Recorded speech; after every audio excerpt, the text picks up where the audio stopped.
Good afternoon, everyone. How are you doing? You ready for the last speaker of the day? All right, thank you for sticking around. My name is Corey Ford. I am the founder and managing partner of Matter, which is a startup accelerator for media entrepreneurs that's based both in San Francisco as well as in New York City. And I'm really excited to be here today because I think it's a critical time to be talking about media entrepreneurship, both being an entrepreneur, building a startup from scratch, but also being an innovator in a media company, because having strong media companies with deep values is more important than ever. So here's what I want to do today. I want to talk about three things. First, I want to talk about what Matter is, so that you know where I'm coming from. Second, and really importantly, I want to give you all our secrets. I want to reveal to you how we build an innovation culture both for entrepreneurs and for media companies, so that if you are working on an innovation project, you can steal some of these ideas and use them for yourself and build a culture of innovation, because that is the most important thing that you can do if you want to innovate. It's about building culture. And then third, and most importantly, I want to end on why this is so important right now with the state of the world. So first, what is Matter? Our mission is to support early-stage media entrepreneurs who are building a more informed, a more connected, and a more empowered society. And the way that we do that is we invest in them, and we support them through a 20-week acceleration program based in San Francisco and New York City. What we focus on is helping them build scalable media ventures through a human-centered, prototype-driven process called design thinking. Basically, at its core, what we do is we combine design thinking process with early-stage entrepreneurship and apply it to the future of media that matters. Now, why does this matter in the first place? Well, this is what it looks like in the US, and I'm sure it's somewhat similar all around. Traditional media institutions that we have come to rely upon to inform ourselves as a society are in trouble. And in the US, they've been in trouble for a while. They've been under disruption. So the question that I asked is, well, what do you do about this situation? What do you do about it? And that was a question that I asked myself a lot on what has been kind of a strange journey for myself. I began my career as a journalist. That's what I was in my former life. I made 17 films for a documentary series called Frontline, which is on public television in the United States. But 12 years ago, I just had this feeling that the world was about to change really dramatically, and we as journalists were not prepared to change with it. And so what I wanted to do was get out to Silicon Valley. I was on the East Coast at the time in Washington, D.C. I wanted to get out to Silicon Valley and learn, how does innovation and entrepreneurship work? That was my goal. So I left one of the best jobs in broadcast journalism in the US and headed out to Silicon Valley by way of Stanford Business School. Loved everything that I learned, especially around entrepreneurship, but I felt like it was missing something. They were teaching me how to raise money, how to scale my startup, all of that, but one thing was missing. How do you actually start? The creative side of it, right? And this was before Lean Startup and all of that came out. Luckily, I stumbled across a little academic startup that was just getting off the ground at Stanford called the D School, the Stanford Institute of Design, which is founded by David Kelly, who's the founder of IDEO, which is a world-famous innovation consultancy, and basically invented design thinking and invented things like the mouse and worked with Steve Jobs. He built this place to teach people how to form multidisciplinary teams and solve real-world problems by being human-centered and prototype-driven. I fell in love with it and decided to join the D School, help build it, and I saw an opportunity to apply design thinking to early-stage entrepreneurship. This is the thing that could answer the question, I want to start a company, how do I take the first step? From there, got recruited to build an incubator for Eric Schmidt, it's a venture capital firm out of Google. Did that for 2 years, but it took me away from media, and so I started Matter in order to bring together all of these things: design thinking, early stage entrepreneurship, and media. And along that journey, this blog post really inspired me. It's by Clay Shirky, who, if you haven't read him, you should. He wrote this when the bottom was falling out of the newspaper industry about 6 years ago. He said, "If the old model is broken, what will work in its place? The answer is nothing will work, but everything might. Now is the time for lots and lots of experiments." And so I said, what if we could build that place where those experiments could happen? A place that supported entrepreneurs trying to build the next great media institution, but also supported mission-aligned media partners like the New York Times who need to reinvent themselves. And what if it was actually a network of media innovators across the globe who would help them along the way, including investors and mentors? But most importantly, what if it had a culture of experimentation? If every day we thought of how do we reinforce the idea of failing forward, failing quickly in order to succeed sooner.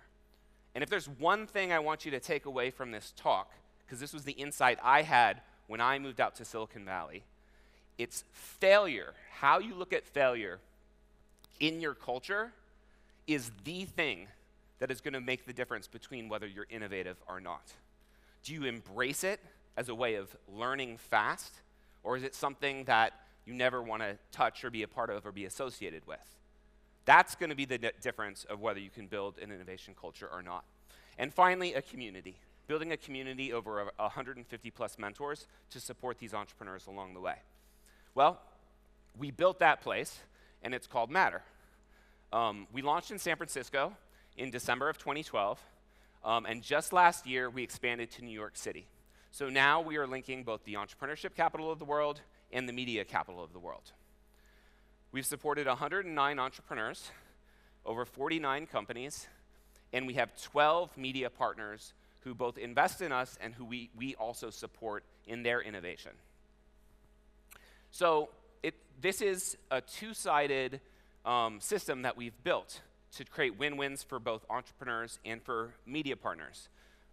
We run what we call a parallel program. So across the 20 weeks, we have a track for our entrepreneurs and a track for our partners, but it also brings them together along the way. And I'm going to talk about that more in a second. But first, let's look at the entrepreneur experience. So after a pretty rigorous application process, we get about 676 applications for 12 spots last year. They start in this 20-week program. And it's broken up into 4 one-month sprints that end in something called a design review. And I'm going to go into what a design review is in a second, because I want you to steal that and use that for yourself. It starts with a boot camp, week-long boot camp focused on learning design thinking process, establishing a strong process and culture. Then we move into a weekly rhythm where we bring in innovators within media and have a speaker series for the entrepreneurs. We have what we call a weekly share out, which is the opportunity for entrepreneurs to get help from everybody else around them and test their hypotheses. And we have workshops, which helps reinforce what we do from our boot camp. And finally, office hours, where we have 150 plus mentors who come in and out and help these entrepreneurs along the way. Every month we have a design review, which I'll talk about in a second, but this is an opportunity for them to pitch their venture using the hypotheses they currently have, get feedback, and then iterate. The whole idea is to create a culture and a process that enables them to fail fast, get feedback, and do what I like to call the drunken walk of the entrepreneur. This is what success looks like in innovation. It is not coming up with the perfect plan. It is about taking little steps, making hypotheses, adjusting, learning, and going along the way so that you end up in a place you never could have expected, but you would never have done that unless you took those little steps in the first place. That builds up to a demo day in New York City, as well as one in San Francisco. So that's the entrepreneur experience. What we do for our media partners, which we have 12, which include names you probably recognize like the New York Times, the Associated Press, as well as Google, is they send teams through our program as well alongside the entrepreneurs. So they'll pick an internal project and also send leaders from across their organization, and they'll come to a boot camp that we run for them, and we don't treat them any differently than we treat entrepreneurs. And lots of times we'll have the chairman or the CEO of a company, and we'll also have a social media intern or recent grad, and we're going to treat them exactly the same. Innovation happens with multidisciplinary teams and not with hierarchy. They will then run a team through our monthly design review process, which I'll talk about in a second, in order to push forward their own innovations. And they'll pitch it on a demo day. This is the New York Times pitching what they did in our program in our first demo day last October.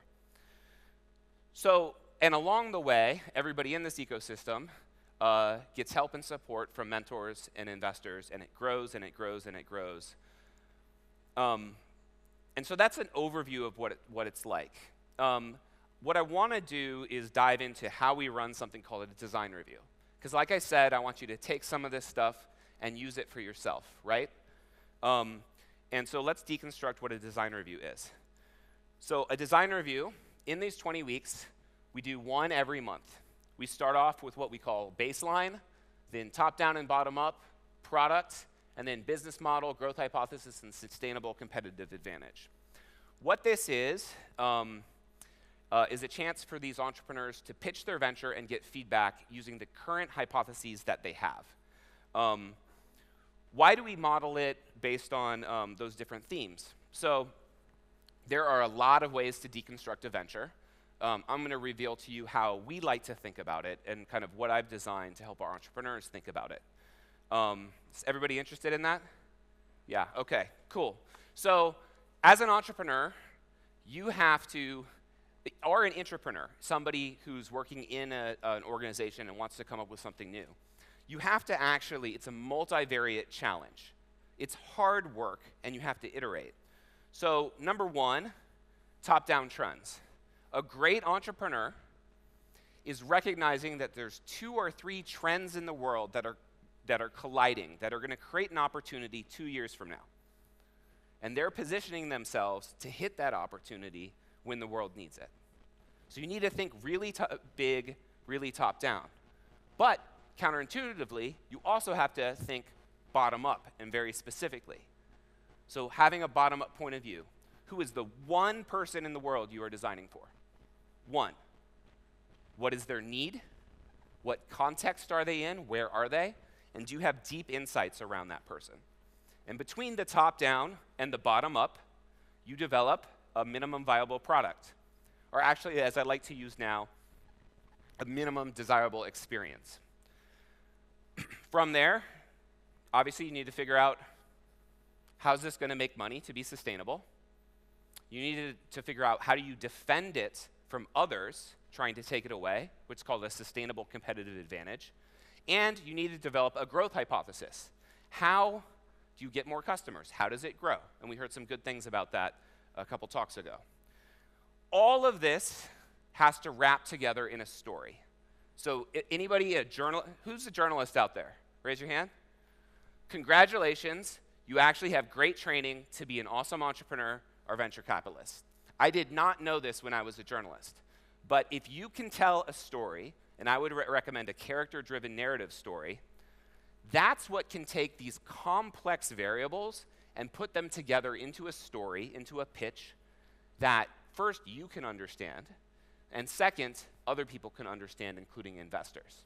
So use those storytelling techniques. It's really important.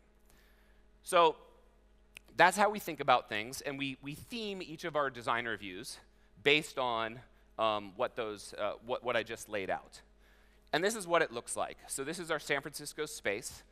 This is Jennifer Brandel, who's the founder of a company called Harken, which you should all use. I see nods. Great. I'm glad that you know Jennifer. She's amazing.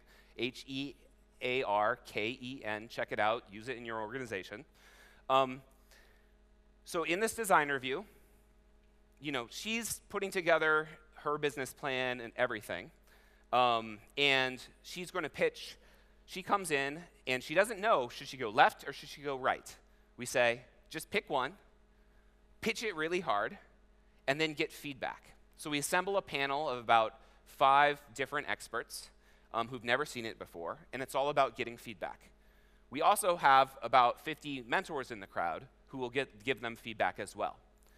And we go through these list of questions first to get the crowd, to get some quick reactions in the crowd.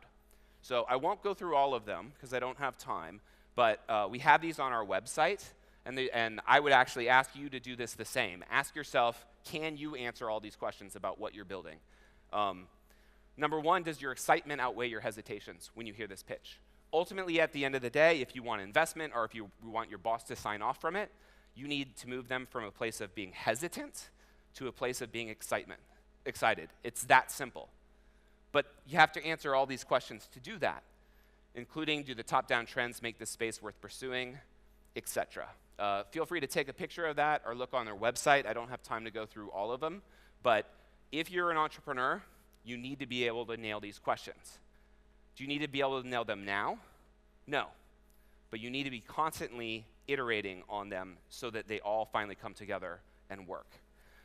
We get feedback from our panel, and these are entrepreneurs from a company called Motherly, and they're getting feedback from the panel. Can anybody tell me the key thing that they're doing right now, the entrepreneurs?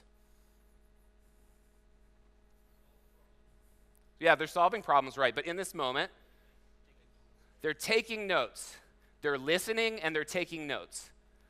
We've instructed them not to answer questions. We don't want them to get into a defensive mode. It's testing their prototype. A pitch is a prototype. So here's my prototype. What does that make you think of? Great, that is gold. So that's how we get them into the mindset. It's about feedback. We collect feedback from everybody in the room, and then we spend the next day deconstructing that. And then the entrepreneurs, since it's their company, they figure out what to listen to, what not to listen to, and what to focus on in the next month. The goal is to fail fast and get feedback. This is one way that we structurally build into our process to create a culture that embraces failure to succeed sooner. That's what we do at Matter, and that's one technique that I want you to steal and try in your own organizations or for your own entrepreneurs. Now, the last thing that I want to talk about is why we do this in the first place. Why do we do what we do? Well, and why is it more important now than ever? Do you recognize what this is? So most Americans get a pit in their stomach when they see this. So Trump and Clinton, right? So at the top, this is election night, and this is over the course of less than an hour, the odds of Clinton winning at the top, the odds of Trump winning at the bottom, and them crossing. And I don't know what it was like watching the election here, but I can tell you from an American perspective, what you felt in your stomach at the moment when that started to cross was truly, truly frightening. And I don't mean this as a Republican or Democratic thing. I mean this as a core human and democratic values type of thing. For me, this wasn't the most terrifying moment. The most terrifying moment was the next day. So I live in Oakland, California. I have a 6-year-old daughter and a 4-year-old daughter. And I got an email from a parent who is at one of my daughter's schools, my older daughter's schools, who's in 1st grade. And she said she was on the playground at our school, and the girls were standing around comparing skin color and deciding who was now safe and who was now not safe. That's what it felt like. And I broke down, totally crying. I could not believe that this was happening in the United States of America, in Oakland, right now. So these are the stakes. right? And so I decided in that moment, I have a unique position, just like everybody has, in order to do their best to fight back against the eroding of democratic and journalistic values. So that's what we're really excited about our work that we do. Unfortunately, as Neiman Lab wrote, the forces that drove this election's media failure are likely to get worse before they get better. And as we saw in our first day of the Trump presidency, a simple fact, such as this being more people than that, became the primary focus on the first day of the administration. And then the next day, this idea of alternative facts got introduced. Alternative facts. And as a former journalist, and actually as a basic, decent human being, I find that very scary. And we needed to do something about that. So at Matter, we believe that facts matter. We believe that journalists matter. We believe that institutions matter. We believe that women matter. We believe that black lives matter. We believe that immigrants matter. We believe that entrepreneurs matter, and entrepreneurs are some people who can help in this time. So we believe Matter was made for this moment, and I believe you, the media entrepreneurs, the aspiring ones in the audience, were also made for this moment as well. Not just for what's happening in the US, but what's happening right now across Europe. We'll have a very interesting summer here. We were formed because we believe that you can combine the values of public media and journalism, but approach it with the mindsets of entrepreneurship. And that as a community, we can all rise up and do this together. Even Obama on his last day thinks there's an opportunity to make money in this space. He says, my instinct is everybody hates media right now. That has to be an opportunity. And while media got us into this, media is also helping us get out. It's helping us organize around the world. So I believe that this year is going to be the year of the rebelpreneur. The year of the rebelpreneur. An informed and connected public is the bedrock of democracy, but with our journalistic institutions under threat economically, politically, and culturally, that bedrock is beginning to crack.